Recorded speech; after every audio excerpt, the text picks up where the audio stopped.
Halo, assalamualaikum warahmatullahi wabarakatuh, guys. Alhamdulillah rabbil Wassalatu wassalamu ala asrofil anbiya'i wal mursalin wa ala alihi wa sahbihi ajmain. Amma ba'd. Segala puji bagi Tuhan, tak bosan-bosannya setiap pertemuan kita ucapkan rasa syukur atas nikmatnya, guys, ya.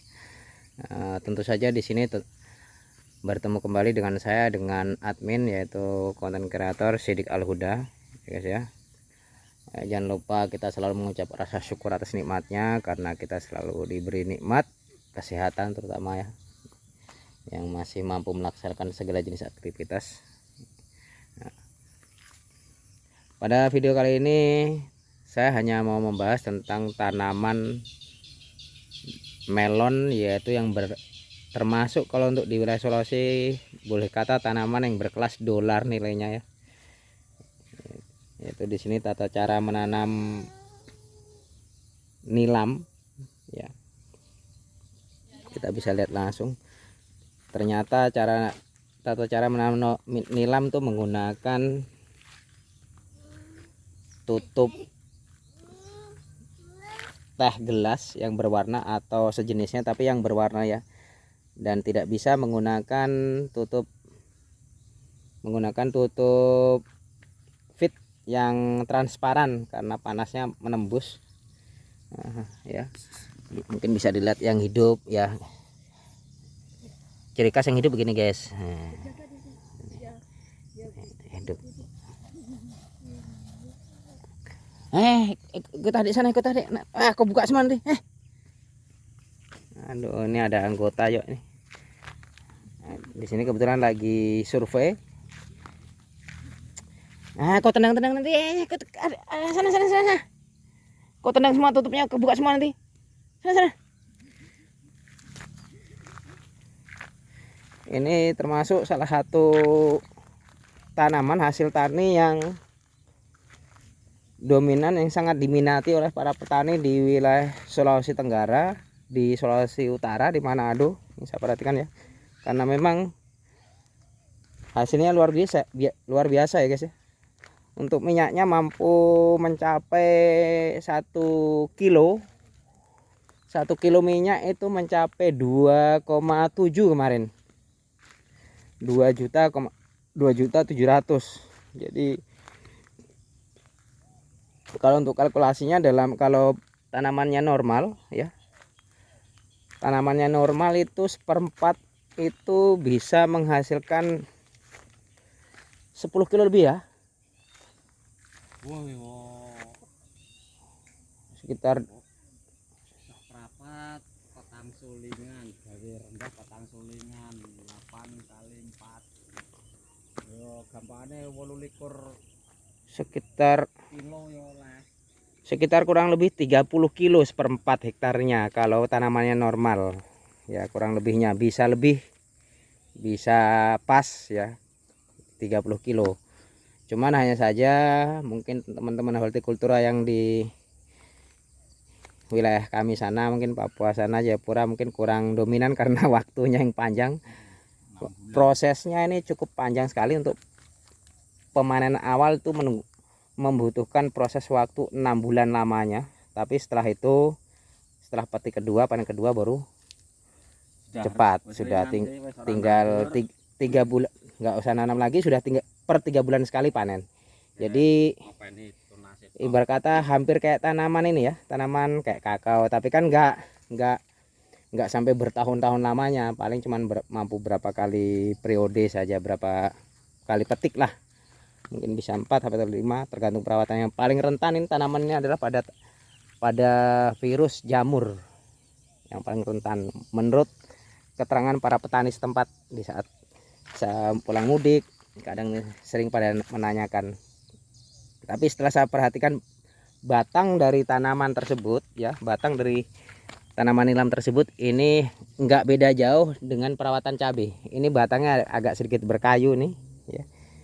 Ini kayak penanganan seperti virus dengan ininya, dengan jamur penyerangannya itu enggak lebih dari tanaman cabai. Mudah-mudahan, ya, mudah-mudahan sama lah 11-12 dengan tanaman cabai, karena saya perhatikan, saya amati dari awal, saya perhatikan, saya ini, ya, Oh, ini enggak lebih dari tanaman cabai nih. Ini biasanya yang diserang nih virus basah ya, virus jamur basah membusuk hingga sebagian ada yang mengatakan fusarium ya, bukan antrak lagi. Kalau antrak mungkin lebih mudah ya. Dia sering keserang jamur kaki gajah. Oh, Bonggol kuwi to keserang ya dia bintik-bintik. Ngarani wong biasanya kaki gajah. Kapan wis keserang ngono kuwi rusak. paling kewalahan di sini termasuk adalah sebutan jamur kaki gajah atau penyakit kaki gajah. Tapi saya sendiri belum pernah uji, belum pernah menanam, jadi saya belum bisa banyak berkomentar tentang perawatan, pemberian obat-obatan atau fungisidanya ya. Tapi yang jelas kalau saya lihat dari tekstur tubuh atau tekstur pohon, kalau tubuh kan manusia ya, kalau pohon itu nggak beda jauh dengan cabai ya, nggak beda jauh. Cuman untuk dahan dengan ini ya, dahan dengan cabang mudanya dia dominan kayak mendekati tomat. Ada salah satu tempat yang sana tadi itu yang berkeriting jebok, kalau bahasa daerah di sini jebok keriting terus pecah. Itu hampir sejenis, hampir terkena kayak yang namanya itu uap DMA ya, hampir kayak terkena obat rumput yang DMA yang untuk obat kangkung. Itu kalau untuk masalah pemulihannya sih itu sebenarnya sangat mudah sih kalau untuk saya. Kalau untuk pemulihan kadang kan orang tuh tahunya dikasih biar nanti pulih dengan sendiri, padahal itu yang kalau sudah terkontaminasi dengan bahan kimia yang namanya racun rumput apa namanya, racun rumput loya, itu saya perhatikan perkembangan dahannya itu persis kayak DMA. Berarti penanganan tuh hampir kayak seperti tomat, cara penyembuhan pada tanaman tomat yang terkontaminasi atau terkena uapnya DMA di saat kita penyempraian hama, tangki lupa kita semprot, atau selang spuyer kita lupa lupa cuci, sehingga waktu penyempraian terdampak pada tanaman tomat. Itu biasanya penyempraian awal. Nah, di sana ada yang kena, emang kena aroma loya, ini racun loya. Jadi nanti saya buatkan videonya cara penanganannya, cara menyeterilkan, karena di mana tanah terkontaminasi oleh bahan kimia yang namanya racun rumput itu ada penetralisasi. Kalau tidak kita penetralisasi memang pulih dia lama, karena dia menunggu turunnya hujan ya, supaya dia hilang itu bukan membutuhkan waktu 1-2 kali ya, itu butuh lama sekali kalau kita kasih biar dengan sendirinya. Ibarat kata gini, pada tubuh kita sendiri kalau sudah terserang pada mungkin kena sabit ya, kena parang atau kena penyakit apalah, nah di situ kita nggak obati kan lama prosesnya. Kalau kita kasih biar supaya mengering sendiri, supaya sembuh sendiri, itu lama.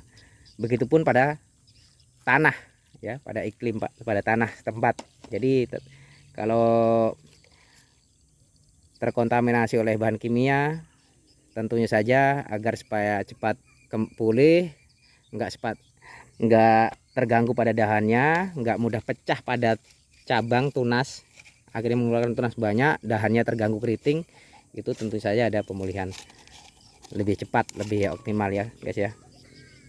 Jadi mungkin teman-teman nanti ada yang di luar sana yang mau melihat jenisnya kayak apa sih bang, bentuknya, ini bentuknya ya, bentuknya begini tadi sempat saya sorot tadi ya. Ini bentuk ini bentuk tanaman nilam. Ini 1 kilonya sempat naik hampir 3 juta per kilo. Jadi sistem penanaman begini. Ini di sini adalah baru penyulamannya. Jadi untuk tutupnya memang harus wajib yang berwarna, supaya matahari nggak menembus ke dalam supaya hidup. Kalau mataharinya tembus dia nggak mau hidup. Termasuk unik juga ini tanaman, mungkin juga belum ada yang pernah mencoba dengan teknik yang lain, pemindahan setelah ada akar. Bagaimana ya, sistem daerah Sulawesi Tengah akeh. Sistem penyemaian dulu Sumatera ya Aceh. Kalau menurut saya lebih simpel tuh sistem penyemaian dulu, tunggu hidup baru pindah. Kenapa? Tempat bisa bersih akhirnya. Kalau begini kadang kan nanti ada hujan tumbuh jentik-jentik rumput kayak begini ya.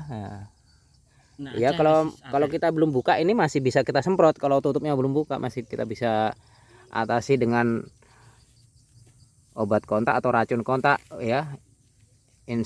Obat ini ya. Kontak seperti Gramason, Noxon, Topzone, terus Supertok ya. Herbisida kontak ini masih bisa digunakan. Tapi kalau sudah dibuka itu bisa, tapi agak setengah mati, agak sulit. Nah, kalau menurut saya sih harus bikin gebrakan baru cara nanam supaya nggak kewalahan, nggak selalu sulam menyulam. Jadi sistem persemaian kalau yang paling bagus sih. Ya mungkin video singkat ini tentang nilam itu segini saya dulu guys ya. Terima kasih. Wabillahi taufiq wal hidayah. Wassalamualaikum warahmatullahi wabarakatuh.